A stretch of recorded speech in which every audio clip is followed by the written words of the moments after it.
Sino itong dalawang player ngayon ng Ginebra na ngayong finals ay halos pinangangambahan ng TNT head coach dahil sa kakaibang lakas na maidaragdag daw ng mga ito sa lineup ng Ginebra? At RHJ, ganito pala kabilib kay Jamie Malonzo. So Malonzo, literal na markado na kay RHJ. So yan ang ating mga tatalakayin. So alam nyo bang sa pagbabalik ni Jamie Malonzo ay isa ito sa minarkahan na ni RHJ or nitong si Rondae Hollis Jefferson, import ng TNT. Dahil sa hindi nga raw nito makakalimutan yung naging laro noon kalaban itong si Jamie, na kung sa ay tinawag pa niya nga itong si Jamie na he's a great as well. Aniya, at ayon pa nga kay RHJ, I'm looking forward to going against them and it's going to be a great competitive match. Something to look forward to.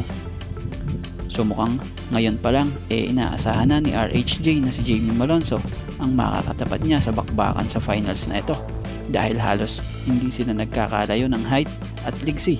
Si Jamie ang kagandahan nga po sa player na ito ngayon na ibalik na niya yung dati niyang laro na kung sa ay halos nahigitan niya pa nga, dahil bukod sa napaka-consistent ngayon na kanyang opensa, isa yung depensa sa na-improve pa niya.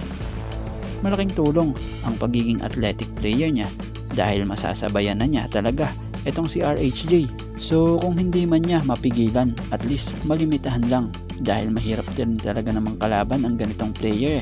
Isang NBA caliber na halos hindi pa nga ito napapagod kung tutuusin.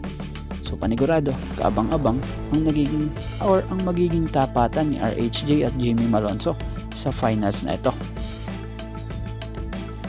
So possible, isa sa tatlong championship rematch na ito ang isa sa magiging sakit sa ulo, panigurado ng TNT Tropang Giga this PBA Commissioner's Cup Finals na ito.